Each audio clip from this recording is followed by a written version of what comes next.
Hello, Janksters, and welcome to another edition of the MagicJank podcast, the show where members of Team MagicJank get together and we chat about the happenings in Magic the Gathering. And we have an interesting one because as we're recording this is actually the last podcast that we're going to be recording in our respective home studios before the team heads off to Vegas. So that's going to be very exciting.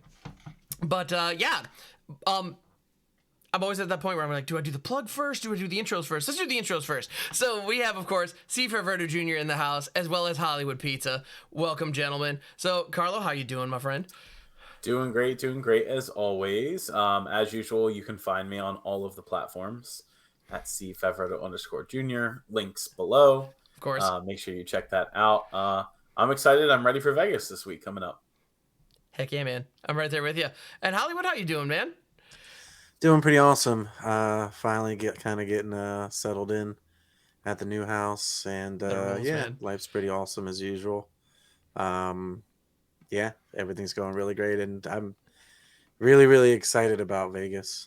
Heck yeah, man. As well. But you can find me on Twitch, HollywoodPizza, and on YouTube, Pizza Box MTG. I host 3 tournaments a month, which we're going to be talking about a bit today as well. Absolutely.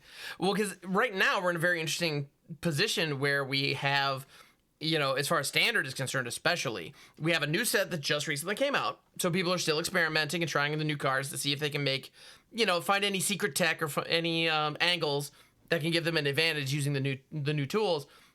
But then on top of that, we have the World Championship coming up. So yeah, MagicCon Las Vegas is coming up, and I don't know, I know that we're all very excited to get together, jam games, meet all of you fine folks who are listening. If you're going to be there, definitely come find us. It's going to be a blast. Of course, in looking through all of that or getting ready for all of that, all the hubbub of organizing flights and lodgings and all that stuff, I don't know about you guys, but I kind of forgot that, the World Championship is going on the same weekend, in that same building. So it's like, oh, wait a minute. That's kind of a big deal. And so we're going to be getting into that a little bit, discussing that tournament, how it's going to be structured, and what we're kind of predicting. We're maybe make a couple of shots. We'll see. I have a couple softball predictions for that. Anyway, I'm very much looking forward to it. Before we get into those topics, though, I want to give a huge thank you and a huge shout out to MagicJank.com, the company that makes this possible. They are a website where you can buy and sell Magic the Gathering products and gear, as well as merch for all your favorite MagicJank streamers, such as ourselves. So yeah, we definitely would love it if you check it out over there. Also, if you have singles or even Magic-related products or comic books, and you want to reach a new audience, you can actually sign up as a vendor over on MagicJank.com and sell them there as well. So definitely check it out. Thank you, MagicJank, for making it possible. All right, so gentlemen, the World Championships are going to be happening in Las Vegas, Nevada, in these United States. As of this recording, as of this recording, in 7 days, they will be in the middle of day 2, if I'm not mistaken.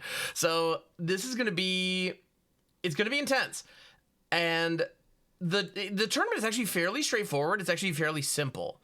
There are 110 participants, and they are going to be doing Wilds of Eldraine Draft and Standard, and that's it.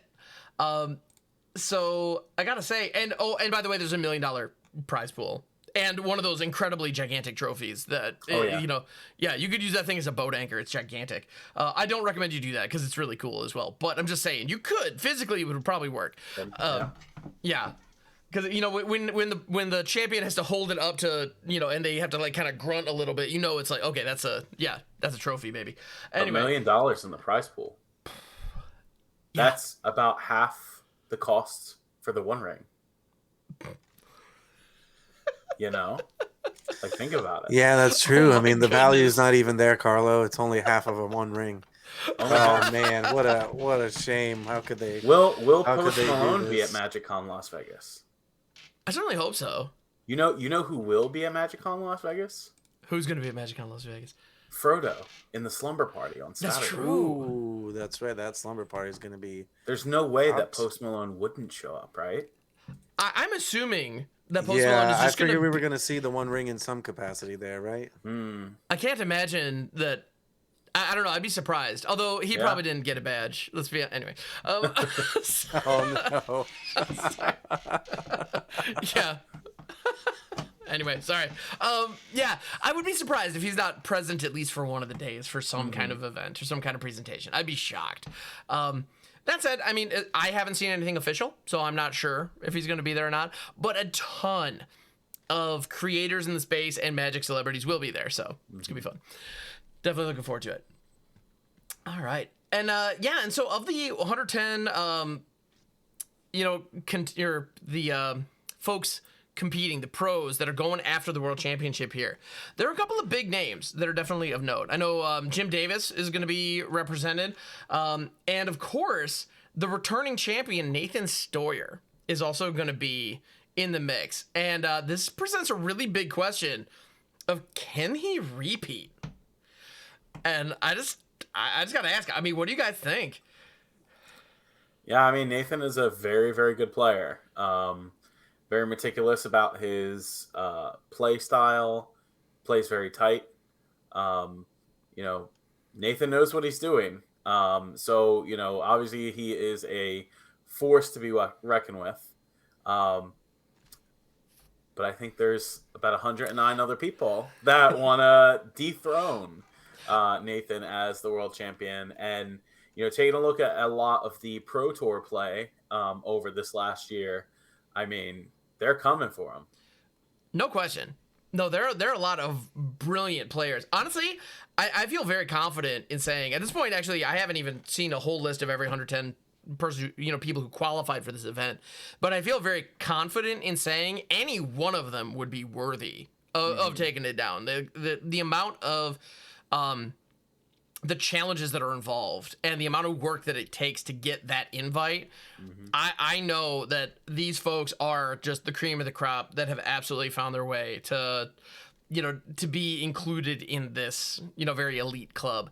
And yeah, you know, you're absolutely right. I have no doubt that there are some amazing players who are really gunning for that position. And, you know, and Nathan's got the target on his back. He's the established, which is funny that he's the established guy now, because in last year's competition, I don't know about you guys, but going into it, I couldn't have told you who Nathan Stoyer was.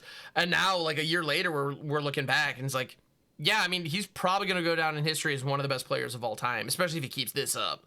You know, because in the last year, he not only won the World Championship, but he also, like, top-8'd, I believe, 2 Pro Tours and won one of them. Like, that is insane. So, yeah, clearly, yeah, like you said, very meticulous player. That kind of dominance. I think it doesn't really happen that often. I think Shenhar, right, was the last person to win back-to-back world championships, and I think they won them in pretty, like, you know, kind of like this big fashion, you know, pretty epic. But I mean, overall, I think that they definitely have a chance to repeat, just like anyone has a chance to win anyone else in the tournament. So, I mean, everything you guys are saying, you know, I agree 100% with. A great player. You know, definitely have shown already that they can dominate in the game. So, wouldn't put it past them to do very well. I think the variance truthers would tell me that he's just going to draw like 2 lands every game and Arena's just going to screw him over. But I think that he's actually going to definitely probably have a better chance than that happening. But yeah. I think overall, the World Championships is like essentially like the pinnacle of being like a professional Magic player, right? Like it's everything that being a professional Magic player you want to do. You want to be the world champ. You want to even get a chance to play at Worlds because it's such a prestigious event. And it's already like a really hard event to get into. So overall, it's going to be really cool to once again see another amazing World Championships and essentially see, you know, in draft and constructed, what cards everyone thinks are going to be playable, what strategies are going to be viable, because, you know, this is going to be one of the last big tournaments for a little bit here. And we're going to get a lot of data besides, you know, my tournaments, obviously, and, you know, the World Championships are pretty huge. So, you know, the World Championships are going to dictate, I think, what's going to be happening going forward. So, 100%. I think that it's, you know, definitely going to be cool to see. Obviously, we know the coverage is going to be good. So, you know, I think everyone should definitely be on the lookout for that, especially if you're like really considering buying into Standard, because right now, normally around now it would actually still be a good time to buy into Standard, but especially so now if you still have some cards that didn't rotate. I think we Mm-hmm. bring this up at least once every podcast so far. Is that Standard didn't rotate, so your cards are still playable, and right now, obviously, feel like everyone's a little bit passive on Eldraine. A few people maybe bought like a lot of it, but overall, I think that everyone's kind of dipped their hands a little bit in it, but not gone full force. And I think that if this set can show its power in Standard specifically, that there's a chance that Standard kind of gets a little bit of a shot in the arm and gets revitalized. Maybe not like to the degree that we would prefer in paper, but at least like a shot in the arm wouldn't be bad. It'd be a start. And another big thing that we have to remember at Vegas is that there's going to be the announcement where we find out what's going to happen with Standard.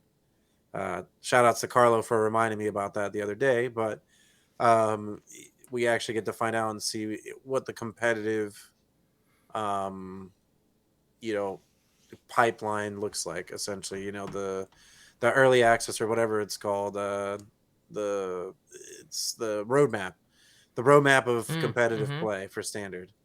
Which I mean, I know a lot of us hope that it would go back to somewhat of how it used to be, but it'd also be interesting to see what new elements they kind of add to it as well. And without that rotating, uh, without that rotation happening every year and every 3 years, I think that's like going to be really cool to see, Mm-hmm. especially when they design the upcoming sets.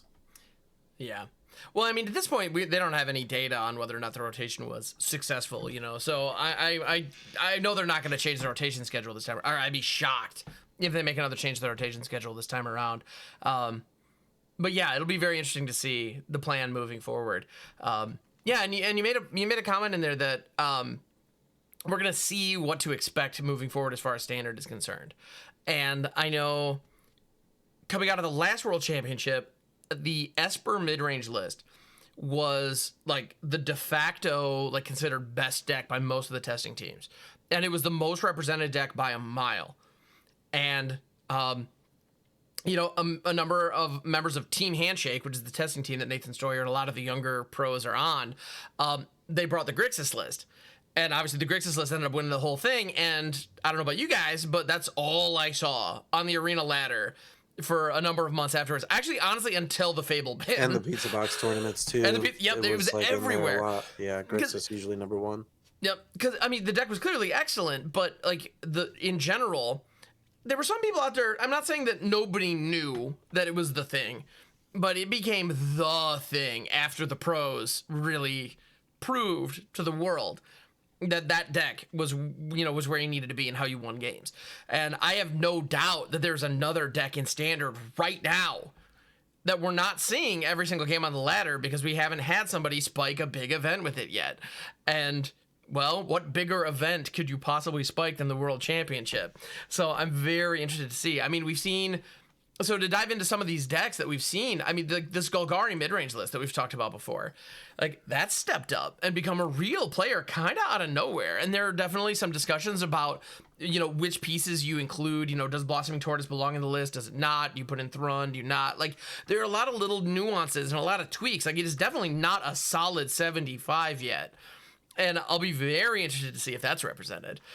Are there any other decks that you guys are thinking of? So just to follow up on, what you're saying about Golgari midrange. I mean, even last week, whether you play the arena ladder or you play Magic online, you saw different variants of what people are trying to do with this Golgari midrange deck. Whether that be, playing Mosswood Dread Knight, which seems like a very, very good card. Continuing to play bangers like Shieldred the Apocalypse, which is here forever. Liliana the Veil. Playing lots of removal. It's kind of like you said, Ham, last week, like The Rock is back. Whether you play either of the digital platforms. And then I had commented on making like a ramp variant of the deck, which I still think is very good, but everybody's testing this Golgari midrange version. And it's definitely putting up results. I mean, Glissa Sunslayer is a house of a card, and I'm glad that the card has finally found a home in Standard. I mean, it was always a card you could play before Wilds of Eldraine. And I think with a lot of the new Wilds of Eldraine cards, like it can find its own home as being that sort of premium 3-drop slot. It blocks everything, it attacks through everything, and then it destroys problematic cards. And by problematic cards, I mean, a lot of the decks that play white are now trying to play the white virtue, which when that card enters play, if you don't kill it, you're dead, right? Because it puts counters on your creatures every turn. Pretty much. And gives it pseudo deals with vigilance, yeah. And it gets rid of like Wedding Announcement, Phyrexian Arena, premium, and I'm glad that we're seeing Phyrexian Arena in Standard finally. Agreed. So it definitely deals with all of those types of cards. And so I'm glad to see that Golgari mid-range deck. But, you had talked about Esper, and Esper is rearing its head again.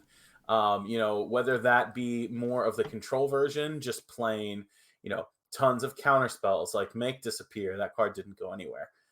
Memory Deluge, Siphon Insight, playing mass removal spells like Farewell or Sunfall. And then just straight up playing some Planeswalkers. The Wandering Emperor still exists. Neon Dynasty didn't rotate out of Standard. I can still pay 4 mana for a Planeswalker, instant speed, and put it into play and try to dominate the rest of the game. So, that combined with being able to play creature land. So, the white-black creature land, Restless Fortress, is fantastic, right? It has an attack trigger. It only costs 4 mana to animate. It does what the control deck wants to do in that creature land. And we can't forget about Mirrex, which is not only good in the control deck, but is also everybody's nightmare if it stays on the battlefield against the control deck. Turns out making 1/1s with Toxic 1 at the end of every turn is still great. They add up. They add up real fast. Yeah. Yeah. So right now, I believe like on the Arena Ladder best of 3, the Esper deck controls the majority of the meta, but it's not a whole lot. It makes up about 10% of the metagame, which in comparison to Grixis in the years past, it was like 25 to 30% of the metagame. Should be fine. There's no real cause for concern.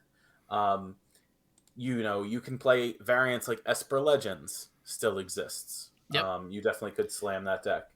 Well, and those are the fact that both of them have, the same color combination. Those decks could not be further apart from one another. In fact, there's some I'm pretty sure there's some lists you could compare that will not have a single card overlapping. Because one is very much an all-in aggro deck, whereas the other is the exact opposite, and being a very controlling deck.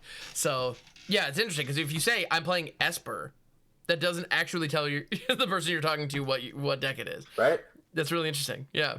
Yeah, and you are still seeing decks that existed pre Wilds of Eldraine Standard here. So whether that be like the Dimir mid-range deck that played like Evolve Sleeper, Fairy Mastermind, Graveyard Trespasser, Shieldred, that deck is still very much playable.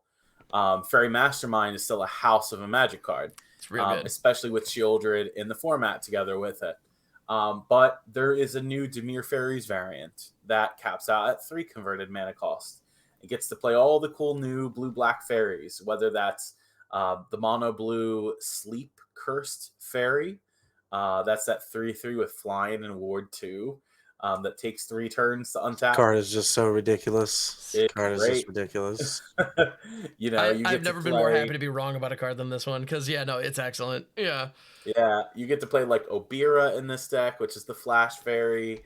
You can play Halo Forger to cast your opponent's spells. You get to play Thoughtseize in the deck. You get to play Mana Leak. You get to play like all these modern playable cards in your standard deck. The Fairies deck I think is like really, really good. I think we have not seen the best versions of it yet. And I talked about this on the last week's podcast. I'm expecting to see this deck kind of break out tomorrow during the tournaments and potentially have a really good showing at Worlds as well. I'm not sure. It's weird. Like, I'm hoping that there's enough testing in between the teams that they can come up with some new cards for decks. But as we know, what's already like tried and proven is, definitely going to be there, right? Like Shieldred's are going to be there, Make Disappears are going to be there, Atraxas, all these cards are going to be there, right? Yeah, like Atraxa definitely is still a threat to worry about. The card can draw up to 7 cards for you in one turn. And there are the ramp decks that exist to be able to cast this card. No matter what variant of ramp you want to take a look at. Atraxa is great, but it needs the tools to ramp to it, whether that be like Bramble Familiar, which, by the way, can also use Fetch Quest and get Atraxa off from your graveyard after you mill. You could still play cards like Herd Migration. You could still go the domain route, being able to play like Leyline Binding and stuff like that. But there's also like a 5-color deck that exists now, right, Ham? That's like Indeed there is. Playing Invasion of Alara. Yeah, and so this deck is especially cool. It's funny, actually, I'm having a tough time pulling it up because it's the battle format. So here, I'm going to show it. So yeah, it looks a little funny for the folks at home. But so Invasion of Alara, for those watching the video feed, I should say. So it is a battle for WooBurg. And it says, when it enters the battlefield, you exile cards from the top of your library until you exile 2 non-land cards with mana value 4 or less. And you may cast one of them without paying its mana cost, put the other into your hand. So this card, and then the others go on the bottom. So it's effectively Cascade with one key difference. So if anybody was paying attention to Modern about a year and a half, 2 years ago, shortly after Call Time came out, Cascade was a bit of an issue because people were cascading into Tybalt, Cosmic Imposter, because the front face was Valky, God of Lies. And so that was a modal double face card. And what was happening is when they would cascade with, say, a Bloodbraid Elf, you would end up finding Valky, the God of Lies, because it's a 2-drop. And then the game would check, how would you like to cast this? Would you like to play the front side or the back side? Well, the back side was a 7-mana Planeswalker that could completely dominate the game. So I was like, yeah, I'll take that one, thank you. And that ended up being a problem to the point where they changed the keyword mechanic Cascade. So they added another check. When you cast the spell, does the spell's mana value fit within the confines of the Cascade? Well, the fun thing about the Invasion of Alara is it does not use the keyword Cascade, and as a result, that little safety measure isn't there. And that little raccoon that you mentioned a second ago, Bramble Familiar, it's looking a lot like Tybalt, because it is a 2-drop on its face, which is a little 2/2 that taps for green. Perfectly fine card, nothing wrong with it. However, the adventure is a 7-drop in Fetch Quest. And so what people are doing is they're putting Invasion of Alara as a 4-of in their deck, and they have 4 Bramble Familiars, and then maybe a 1-of like Go for the Throat or something like that, just to have one piece of utility. But it needs to not be more than 1. Because what happens then is when you cast out the Invasion of Alara, it checks for any card with 4 or less in your deck. It finds Bramble Familiar because it's a 2-drop. And then it checks, how would you like to cast the spell? And you say, I'll take the 7-drop adventure, please. And it works. And so, as a result, you then mill 7 cards and find any creature, enchantment, or land from among the milled cards, put them onto the battlefield. And you have a deck that is just absolutely riddled with incredibly powerful 6 and 7 drops. You've got a Tali, you've got a Traxa, you have Leyline Binding, which is in fact a 6-drop. You've got Herd Migration, which is a 7-drop that you can channel for 2. Like it has all these cards that you can use early, but have very high mana values as far as Alara is concerned. And even Virtual Persistence is another one that works beautifully in this deck. And it can, like, this is one of those where I don't net deck often. Like, I don't have any issue with it. It's I prefer to kind of build my own decks. But this is one where somebody showed me this, and I was like, I need to try this. Because it apparently ran roughshod over one of the MTGO Standard challenges. I was like, okay, there might be something to this. And the deck's insane. If you can get to 5 mana, like, that's that. It's pretty much over. It's ridiculous. And the big thing, actually, the card that really pops off with this deck in a way that is nuts, frankly, is Cemetery Desecrator, the 6-drop black Desecrator, because it enters the battlefield. You get to exile a card from graveyards and then remove X counters from a permanent where X is the mana value of what you exiled. Well, when you hit Fetch Quest, you're dumping 7 cards into your graveyard. Chances of there being like a Leyline Binding or a Herd Migration in the mix is very, very high. So if you hit a herd migration or, you know, a virtue of persistence or any of these big 7 drops, you can then use the Cemetery Desecrator to remove the 7 defense counters from Invasion of Alara and immediately cast Awaken the Maelstrom. And this card is worth way more than 5. Awaken the Maelstrom, target player draws 2 cards. You may put an artifact card from your hand onto the battlefield. That's irrelevant. You're not going to worry about it. And you're not going to care. Create a token that's a copy of a permanent you control. Distribute 3 1/1 counters among 1, 2, or 3 creatures you control. And destroy target permanent an opponent controls. I've definitely hit this. And then was able to destroy the 1 of 3 lands my opponent had at that point that had an ossification on it. Like, the amount of disgusting nonsense you can do with this, it's on a whole other level. Like, when you fire it, it feels like you're cheating. Because you get, you know, you've gotten to 5 mana that hopefully you've ramped to. The moment you rip it, you're just off to the races. And the amount of value you can generate with this deck in a very short amount of time is massive. That said, it is 100% reliant on dropping 1 5-drop and not getting it countered. I would 100% Definitely asking a lot. expect It is, to honestly. see this in not only the Pizza Box Standard Tournament tomorrow, Yep. but I would not be surprised to also see some people running this at the World Championship. Possibly.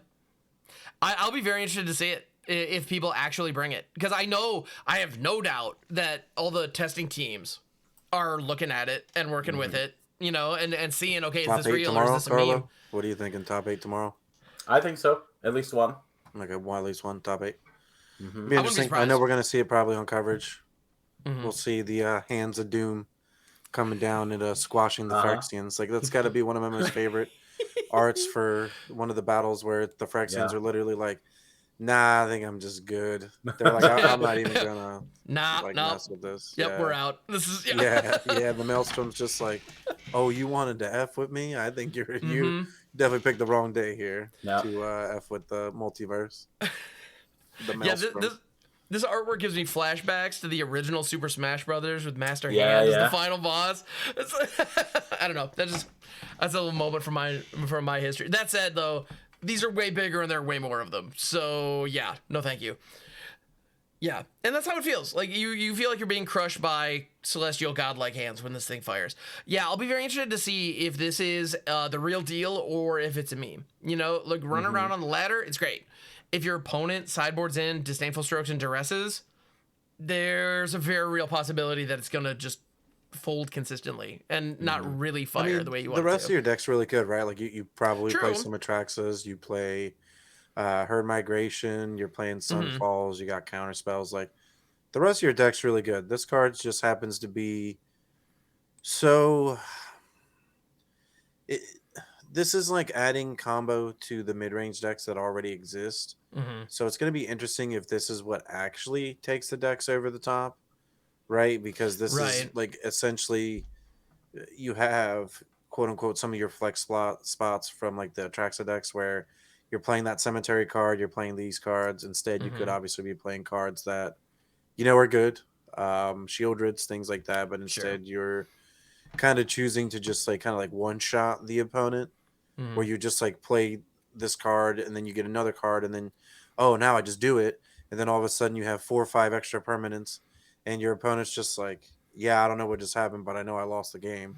And then by the time all the triggers resolve, it's just like, oh, okay. And I think that that's like kind of how I feel about the deck. Obviously, it's insanely powerful when you do it.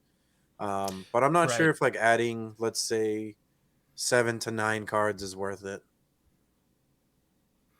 Right? That's like kind of like what you're doing, right? Like about 7 to 9 cards, and you're bringing that whole package in when your deck is already 5 colors. But I think at the same time, I really think that the deck's that powerful that you could play all these cards because you're already playing so many good cards that it doesn't even matter that you're almost playing like this janky kind of like end game combo because all your cards are already like the best cards in the format. Right. Well, the deck building restriction because of this combo is very real. You know, you cannot include, 4 drops, 3 drops, 2 drops, or 1 drops in your build beyond, the Bramble Familiar. Otherwise, it doesn't fire. Because if you put Shieldreds in the deck, all of a sudden you're cascading into those instead of Invasion of Alara, or instead of the Bramble Familiar, which, I mean, potentially anyway. Sure, like, I'm not going to be mad if I cast out a 5-drop and cascade into Sheoldred. Like, that's still a fine position to be in. But when I could have cascaded into, you know, a Cemetery Desecrator that found me in a Tali or whatever, you know, like, you know, when the top end potential is lines that happened to me the other day, and I was like, this all started to happen, and then they did the Alara, and I was like, oh, this is the deck.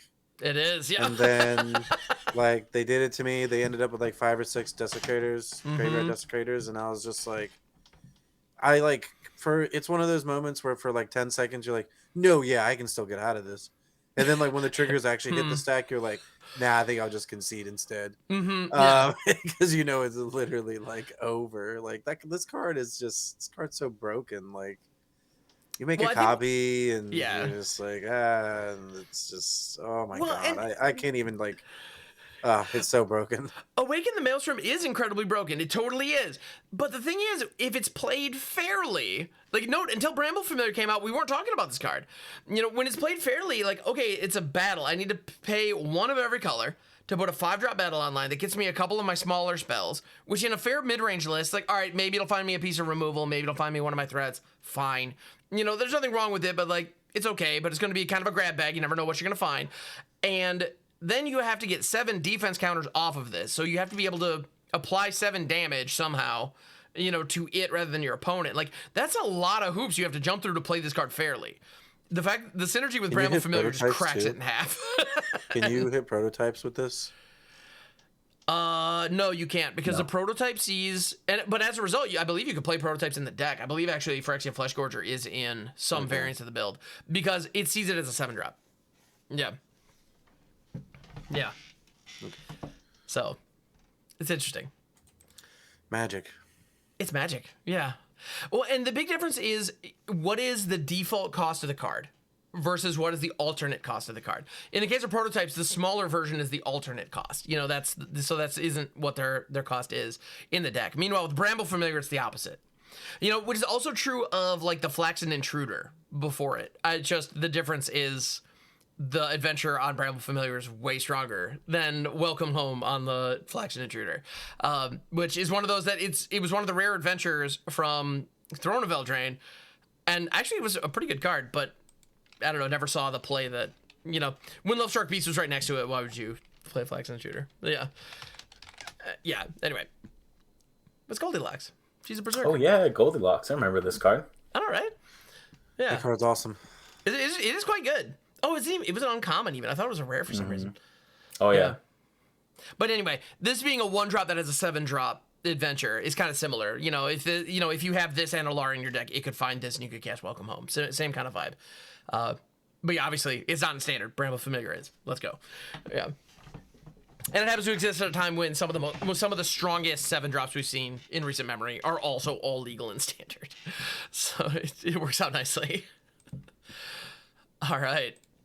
So yeah, I'm curious though. Now, going into this event, if you know these Invasion of Alara decks or like the Domain Atraxa decks that are kind of these powerhouse decks that do the big silly thing but are open to interaction or vulnerable to interaction in a way that other decks maybe aren't. I'm curious. I want to get your guys' thoughts from the perspective of a competitor at Worlds. Like if you had a World Championship invite.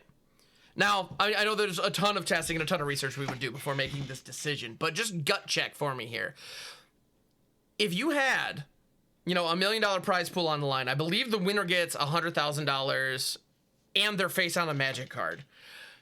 If that's available, if you have a shot at that, would you bring this Invasion of Alara deck? No. Quick answer. That's kind of what I figured, but please elaborate. I feel like to play a deck like that, I would have to have like hundreds of best of 3 matches like queued up with it to make sure I understand what the line is to get to that as quick as possible. And in doing so, you are probably seeing X amount of people who are trying to play control decks, which would be your deck's worst matchup if your cards aren't uncounterable. And we might be talking a different story if standard rotation happen like it was supposed to. Sure. But we're talking about a format where we not only get to keep playing Make Disappear, but also Spell Stutter exists now in this format. You have Negate, you have Essence Scatter, you have Disdainful Stroke. All of these cards are very good against yours on the turns that you want to play them. Now, if the testing revealed that not a lot of people were playing this control deck, might be a different story. Because and granted, I've never played with this deck and probably have only played against it honestly once on the arena ladder so far. It beats up on the mid-range decks for sure. Sure. If the mid-range decks don't have a way to interact with it, I think if that's true, then the deck is probably fine. But I'm not risking a potential 100K prize for first place to jam out Alara, even though I love my 5-color spells. That's like asking me if I would play the Kami War deck at the World Championships as opposed to playing it on the ladder to get to Mythic on Arena. I couldn't, with a straight face, play that card unless it was very good to play 4 of. That being said, though, I would probably try to find myself a different Atraxa deck to play, because that card's ridiculous by itself. So I don't think we need to play like meme cards like Invasion of Alara, in my opinion, to be able to ramp out to Atraxa. That can be done probably a turn earlier than you can do the Invasion ability, and net you cards after. Right. So for that reason, I wouldn't play the deck. Hollywood, how about you? How are you feeling on the Invasion of Alara deck? I pretty much agree with everything there. I think you just it just comes down to how many games someone plays. Mm-hmm. And I actually think that listen, I could be wrong about this one, but I agree with what Carlos said specifically, where you have to queue like at least hundreds to Sure. a couple thousand matches with the deck to actually think if the deck is worth playing. Because if you don't, then you're going to have a lot of problems. Obviously, these professional players do things like that. I also think that after like 2,000 matches, someone probably realized the deck isn't really good enough anyways. And like I said earlier, those 7 to 9 slots that you're spending on literal cards that aren't even really that good, or could be spent on cards that are good, and you'll end up losing. Magic at this level is about percentages, right? Right. A lot of it is, okay, so these cards are helping me win and giving me this advantage and this much of a percentage. And you're literally taking a hit by percentages by playing these, like, the Alara card. Because the Alara card by itself, I mean, a Kami War is a better card by itself. Like, let's be honest here, right? Like, Kami War, at least when it comes down, destroys the card you're just going to destroy, right? Exiles it. Then the next turn, it gets rid of another card in play and maybe makes them discard a card. And then finally, you get a real threat. Whereas the Alara card, it's like you're really hoping to get 3 cards in a row on like turn 6. And the Carlos point even further, yeah, you are going to be able to cast like an Atraxa on turn 5. You are going to be able to get into Tali down. Breach the Multiverse. There's all these cards that already exist that we've seen over the past year, 6 months that are better options. And yeah, I just think that like at the end of the testing, I think, for me, for my money, I think that the smoother like 2-color decks, things like that maybe like an aggro deck, like a red deck wins, are better choices. Because if people are running around crazy combos like the Solara deck, then they're going to get punished by the deck that's curving out every single game. Right? They go like Duress, Blood Tithe, into Graveyard Trespasser, into Shieldred, or some other things, and maybe another discard spell here or there, and before you know it, you're not going to cast your board wipe, or they got Liliana down, and against a control deck, if you get like Liliana, it's usually like the end of the game. And obviously if it's uncontested, whatever, but I still think, I don't know, it's just not worth it. I think we see this in Modern a lot. Actually, a new deck will pop up. It'll be a flavor of the week, and if the deck survives, then it's like actually legitimate. But then a lot of the time it's more like, oh, they just jammed this card in. I think the best example was the One Ring. When the One Ring first came out, It was in every single deck, and everyone's like, "Oh, the One Ring's so powerful; it's got to get banned. It's in every deck." And now, if you look at Modern, it's only really in like 2 decks. It's Really? usually like in like the Omnath deck sometimes, and it's also in the Mono Black deck, it seems. And there's a few other decks obviously that play it, but it's not like the card is like taking over the format like it was the first week. You can say the same thing about Orcish Bowmaster, another card that is obviously powerful, but not every deck that's playing black is gonna probably want to play that card, right? Just mostly depends on like what your strategy is. So I think that the format itself is definitely going to be shaken up by Eldraine, but I don't think it's going to be like defining by anything new that's happening. Yeah. And these cards that we're talking about aren't even cards from Eldraine. These are cards that have already existed that because these cards aren't rotating, because all these cards are still in together, people are still brewing, and the format's kind of evolving, which I guess is what we would like to see with a format that doesn't rotate, right? Yeah, I think that's fair. And also the other thing about the Alara deck, even if it is capable of winning a ton of games, it is very variance dependent. I have had plenty of games with that deck where I did the thing where I hit Alara out on like turn 4.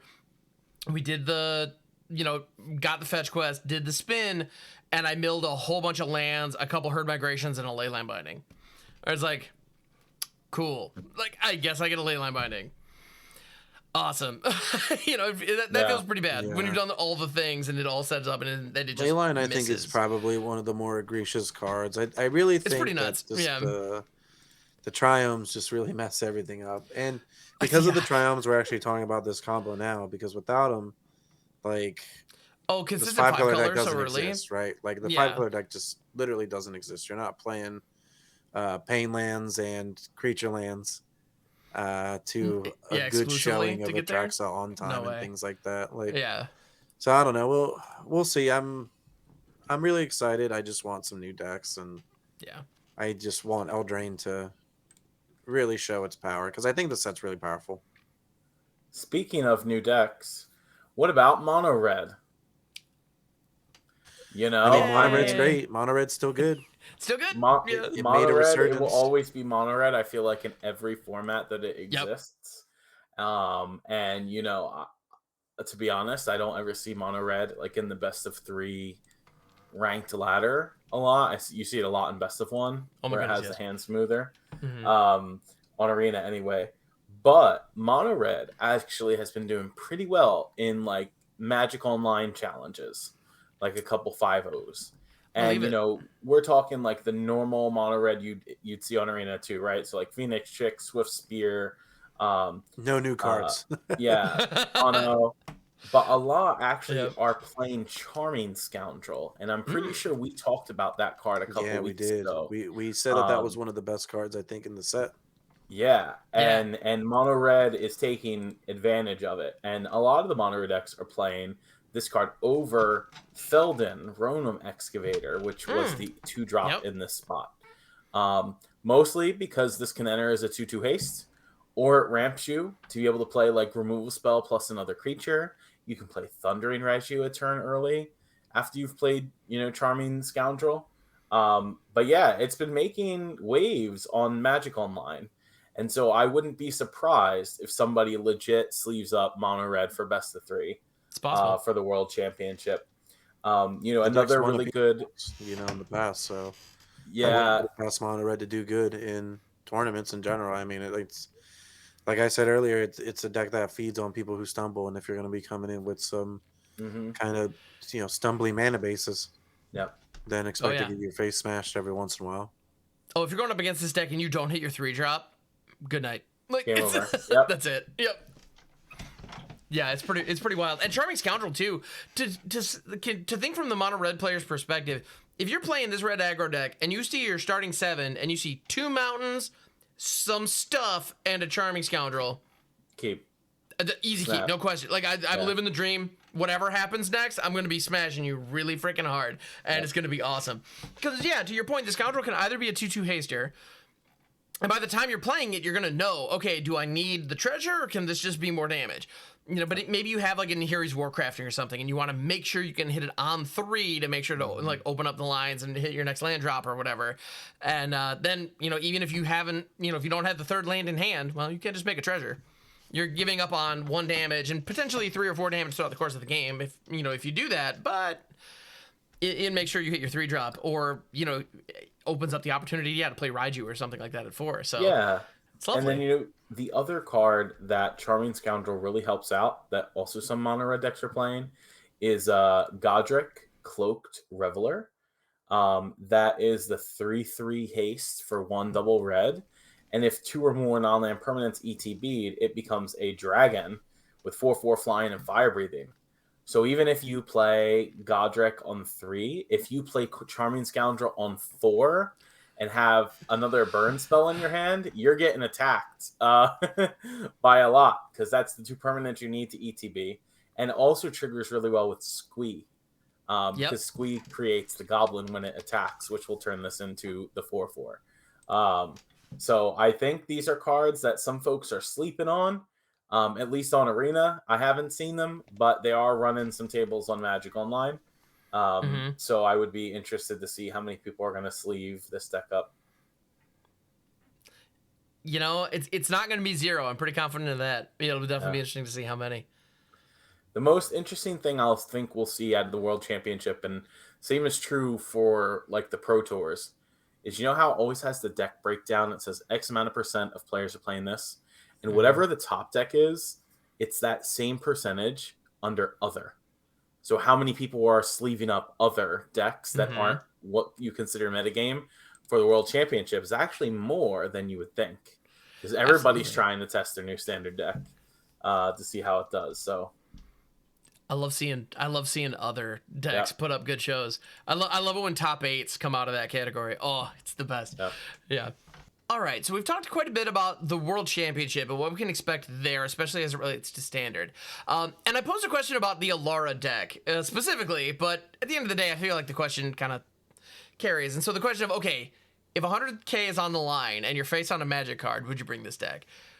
But what if the stakes were maybe still like real, but not quite that high?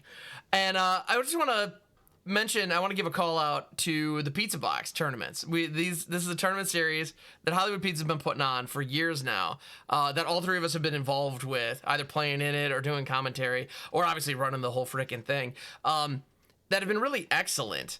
And, if you're looking for just tournament practice, there's almost no better place to do it. And you can bring your own brews to these and test them against people who are bringing some of the best stuff out there. And I just want to throw, I don't know, my little brewer's heart. I love these events because people bring brews, people bring unique stuff. And so as of this recording, we're actually, we're looking at the, one of the big first Standard events, actually, that's going to be coming up tomorrow. By the time you're listening to this, it may have already passed, unfortunately, but we're very much excited to see how that shakes out. And I also can't wait to see how the field at that tournament compares to the decks that people bring into Worlds. What are the metas? What do the metas look like? Yeah, I think that, as being somebody who has played and commentated for the Pizza Box tournaments, and I am queued for the Jankathon, by the way, October 22nd, coming up. From someone who has both experience, you see a good mixture, a good variety of decks every tournament, no matter if it's Standard or Explorer. You get to see the meta decks, of course. People will just play the meta decks. But I'm more excited to see everybody's brews, because that's the prime location to test your deck against the metagame. The Arena ladder is great and all. Magic Online challenges, great and all. But to play it in a competitive setting, in a tournament, your brews versus the metagame, and, and to watch the brews win the majority of the time, and then become established meta decks, a week later, because folks are looking to the results of the Pizza Box tournaments and saying, what is this deck that did well against the meta? How can I play it on the ladder? Can I make any edits to it to make it competitive or more competitive than it already was? So, I would argue and say that the pizza box tournaments set the standard for what would be the new metagame, and then folks evolve on that.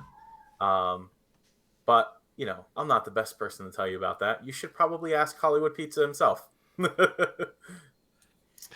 Yeah. For the tournaments, I think there's like a lot of different variety that we end up seeing. It's never really like the best deck, quote unquote, or the most popular choice ends up winning. But we do see the metagame numbers a bit skewed, where the most represented deck that you think is going to be the most represented is. But there's days where it doesn't even top 8, it doesn't even do good, has like the lowest win percentage, and then there's days where one of them squeaks in, maybe takes it out. But I think at the end of the day, a lot of it has to do with the players that are playing rather than the decks, and I think that really speaks a lot to the competitiveness that you expect to see at the pizza box tournaments.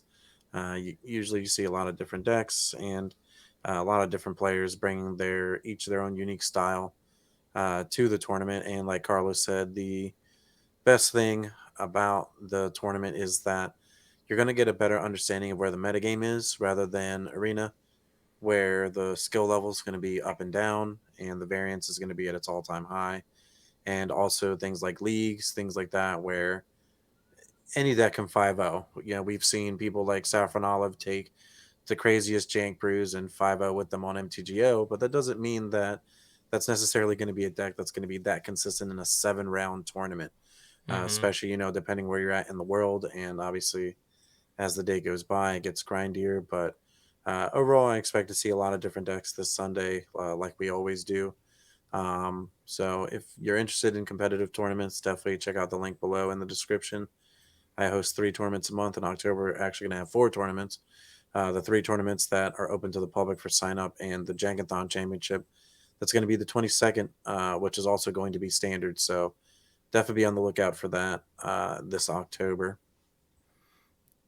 Absolutely. No, that is incredibly exciting. And that Jankathon is actually going to be kind of our first big, MagicJank sponsored event. And hopefully this is going to become an annual tradition. And that's something that you at home could potentially qualify for. Time's running out, but it's not over yet.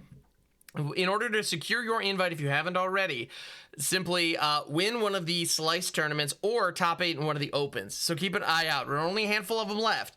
But the links are going to be in the description below. Follow Pizza Box MTG on Twitter to keep an eye out on all those upcoming events. You're not going to want to miss it. And this is one of those situations where, like, whether or not anybody sleeves up the Alara deck at the World Championship, like, I don't know, but I'm pretty confident somebody in, the pizza box is going to at least try it. And it'll be very interesting to see, in this kind of environment, going up against this kind of competition, can this deck hang? And I'm very excited to see. And on top of that, people are going to find some weird off-the-wall somethings, and that I can't wait to see. I know, there was an event, I believe it was an Explorer event a couple weeks ago now, if not a month or 2 ago now, I suppose, where we actually had somebody make it to the top 8, I think in the top 4, with a Boros deck that included a whole bunch of goblins that were all 2 drops or lower and Rally the Ancestors, which is one of the goofiest combos I think I've ever seen. Oh, yeah. So shout out to Noble Murloc for putting that brew together and jamming games with it all day and just got the top 4. They got the top 4 with it. And nuts. You know what? Like, I think that tournaments is where you actually see the brews do good. Mm-hmm. Whereas on the ladder, because you have to play such a high volume number of games, your jank brew doesn't seem that good. And I think that even though we talked about how it's kind of bad, like the leagues and stuff, I think in the tournament setting specifically, in that small sample size for that day, you could have the breakout deck that was actually well positioned against the matchups that you played. Doesn't necessarily mean that deck's going to be like the best deck going forward or anything like that, but obviously it has a chance to be a consistent metagame player if other people pick up the deck and it has the same results. Absolutely. Well, and if you have a deck that has a phenomenal matchup against the most popular deck out there, if you play 100 matches on the ladder, you're probably going to see that deck some portion of the time. Who knows exactly how much. If you go into a tournament environment, the chances of going up against that deck might increase dramatically, especially if you win some of the early games and end up going up against, and stay at one of those top tables where you're going to be going up against the best deck pretty repeatedly. So if you have the best matchup, I mean, we've seen it where one deck will be 30 or more % of the field. And then there's that one rogue deck that has a killer matchup against it that just farms wins in the Swiss. It can happen. And, it's one of those things that can, to your point, exactly. It can happen in a tournament, and it doesn't happen that same way on the ladder. Or at least maybe you don't see it as clearly on the ladder. Yeah, it's really interesting. Yeah. So, and, one of the best thing about the pizza box tournaments and you wanting to test your brews, it's free. It doesn't cost you a dime to enter the tournaments. It's free. There's nothing out there that exists that's like that today, right? So the worst you could do is 0-3 drop not feel bad because it didn't cost you anything, right? And then you could just enter again the next week and try again. It's great. And if you ever wanted to be like one of those people who was on a feature match that's shown like on stream to show the world what your deck does, streaming in the Discord is free to get your match on the feature match on HollywoodPizza streams. So I don't know what better thing you could ask for. And to be honest, Watsy, if you happen to be watching this podcast or listening to it, you should take note because there's nobody else running standard events out here like this or explorer events like this. So, check it out. Oh, definitely 100% true. Thanks a ton for that. Huge shout out there. It's a really good point. Not many people are doing standard tournaments anymore. And, we've been pretty consistent with the showing and the fact that we do 2 standard tournaments usually a month. And you're right, Explorer is another format that, I think this is a testament to how hungry arena players are to play these formats competitively. They want Pioneer to be on arena.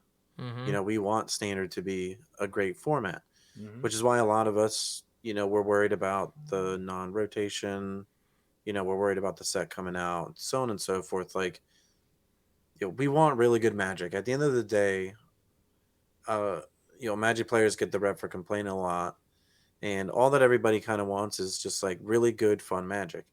And depending on what everyone's definition of that might be, that's kind of like where the game ends up, potentially going. Like Wizards has to make so many people happy with the cards that they print, with the sets that they make, that it's obviously hard to catch up. And I think that we're all pretty lucky to have the opportunity to play a really phenomenal game that still, I think to this day, obviously, we're all committed to it. I still think to this day it's, has some of the best variety, some of the best decision making ever in any puzzle game. Like we pretty much get the opportunity to play a game that is, 12 different video games at once. And we either get to play it in real life or we get to play it digitally. And I think that that's all really incredible. And I'm just excited to see not even just this world's, but where Magic's at in another 10 to 20 years. Absolutely. Yeah, it's really a testament to what this game is and what its potential still has, even after 30 years. Yeah, agreed.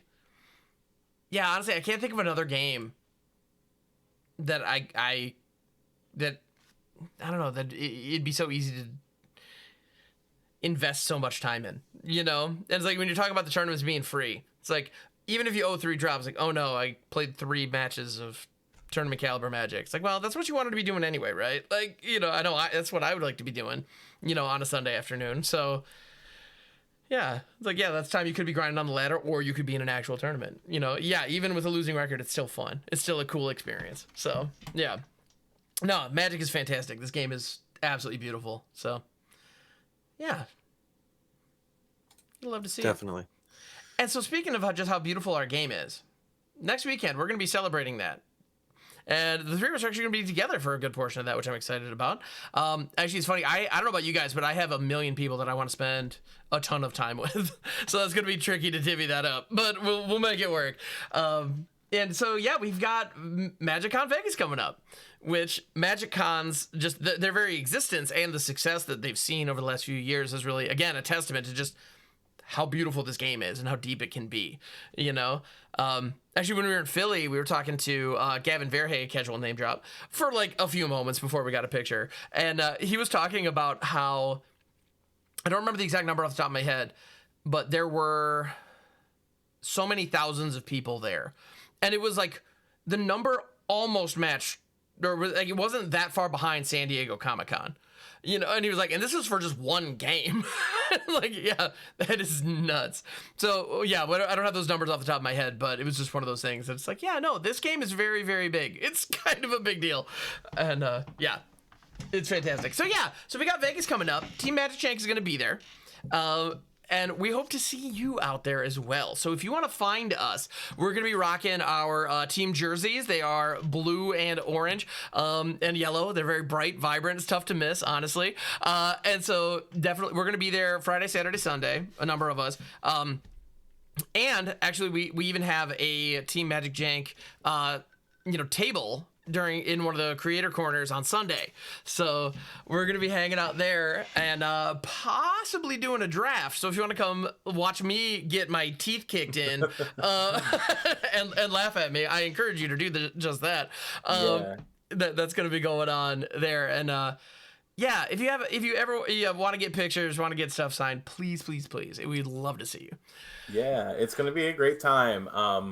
Like Hamhawk said, we have a bunch of different slotted times to do things in the creator arena. And that's just going to be a blast of a place to be for the whole con. No matter what creator you enjoy watching or you want to hang out with or just stop by and say hello. In terms of some of our team who is going to be there in the creator arena for signing tables. So like if you want to stop by and just say hello. For like a good hour or so. Some folks do have some giveaways that they'll be giving away. For myself in particular, I will be at the signing table from 1:30 to 2:30 on Friday. And then I'll be on the arena stage jamming some arena with a fully loaded account and maybe helping some people learn to play Magic on Arena for the first time from 3 to 4. On Saturday from our team, on Sunday from our team, you will be able to find Damien F16 and Headology Magic on the arena stage. That's going to be from 10:30 to 11:30. And then you will also see Damien F16 in the signing area from 4:30 to 5:30 on Saturday. And then our creator table for the whole team, you will be able to find on Sunday from 3 o'clock to 5:30. So we get like 2.5 hours to hang out with all of you amazing people. I'm going to be bringing a box of Throne of Eldraine the draft, and I'm going to see who I can cast like a natural growth against, because that's the thing in this draft set. So, it's going to be a good time. And if you want to just stop by and hang and say hello, you can jam some games with us. I know I'm going to have a bunch of commander decks. Hamhawks is going to have a bunch of commander decks. So many decks. HollywoodPizza is going to have a bunch of commander decks to play. And, I do have some cool tokens and stickers to hand out, as well as the team does. Got a cool little like food token that you could get from me if you want. Let's go. And then I've even got some cool emote stickers. So check that out. I will have all of that out there for you. And then we'll have our MagicJank stickers and stuff to hand out and stuff too. So if you want to stop by, please say hello. We would love to play games with you. We would love to hang out at the con. That's the whole point about the gathering, is getting together and having a good time. 100%. So, yeah, we hope to see you there. Oh, I have to echo that just 10,000%. Additionally, yeah, I'm going to be bringing more decks than I know what to do with. So if you don't have a commander deck, but you want to get in on a game, hit me up. We can make it happen. It's not hard. And I'm going to have all kinds of jank. So I can't promise it's going to be good, but they're all functional. I don't have any decks that are truly like complete wet blankets, but you may cast, you may drop like a Dismal Backwater and be like, really? That's the best you had? It's like, well, yeah. And then you're going to draw the Salt Marsh and be like, are you kidding? Like, yeah, no, that's yeah. Like, sorry, I had to support 12 decks. All the mana bases aren't going to be amazing. Anyway. But anyway, yes, it's a ton of fun. I can't wait. I know these events are always the highlight of the year for me. and I know this one is going to be just off the hook. So yeah. Yeah, and Very I know, a lot of us are going to be like recording a lot of content while we're there. So I know Ham will have all of the links below for you, for Absolutely. us to catch us on. You can feel free to reach out to any of us on any of the socials if you want to hang and grab a game, or you want to stop by and like open a pack with us or something like this. That would be great. Show off your commander deck. We would love to feature that. But yeah, it's gonna be a ton of fun. Make sure to hit us up while we're there, and we'll see what we can make happen. Absolutely. All right, definitely can't wait for that. And before we go, I suppose it's about time for us to bring this on in for a landing. So if you want to reach out to us directly, the best way to do that is on our Discord server, or to simply, on Twitter, or X as the kids are calling it these days. Although actually, I don't know that anybody is actually calling it X, but anyway, as Elon Musk is calling it these days, feel free to tag @MagicJank with the hashtag JankMail, and we'll see that, and we'll actually respond to those questions directly on this podcast. So if you have an idea for a topic you'd like us to discuss, especially something like if it's more evergreen, like if there's something about the game that you want to, hear our thoughts on, please let us know. And if you have any direct questions, let us know those as well. Those are two great ways to do that. Our Discord server, links in the description, or over on the Twitters. So yeah, with that, gentlemen, do you have any final thoughts before we wrap it on up? If you aren't already, sign up and just get in. Try to make your claim for having the breakout deck for the new meta. Absolutely. And, try to get in on that. But other than that, as well, come hang out with us in Vegas if you're going to be there. It's always a cool opportunity to hang out with people that you mostly get to hang out with online. Mm-hmm. Mm-hmm. Yeah. I guess if I just have any last things to say before we go, even if you aren't going to MagicCon Las Vegas, it doesn't mean it's the end of the world. And I know some people always feel so much FOMO, like people wanting to go and then you not being able to go, and you feel like sort of down about that. Don't, because my understanding is there's going to be tons of other Magic events coming up this year. And the one thing I'm excited to hear the most about that will be announced at MagicCon is how they are going to revitalize Standard and potentially a tournament series coming up in paper. And when that happens, it means we get lots more events that we can go to in person. So Yes. I'm excited to hear about that, and excited to share that all with you, and bring what we're able to do at MagicCon together. So yeah, that's going to be exciting. 100%. I'm definitely hopeful that there are going to be more smaller events. Like I'm in Southern Michigan, and I'm actually very excited. Next year, there's MagicCon in Chicago, which is not terribly far, but it's one of those things where this year we didn't have anything that went through, Ohio or Detroit or any of these kind of large markets that I would expect to see events, just because there were only so many to go around, and we just didn't get one of them. So yeah, hopefully we have smaller events, and so more places can get more stuff. Mm-hmm. And these MagicCons, they end up being very large productions, and you have to organize travel and accommodations and whatnot. But hopefully, the changes that they're gonna bring out allow us to have more events just in our backyards. So yeah, fingers crossed for that. All right. Well, with that, everyone, thank you so much for tuning into this edition of the MagicJank podcast. We appreciate you. Go ahead and get out there, jam your favorite jank this week, and we will definitely catch you on the next one, everybody. Later. See you next time. See you next Be time. safe.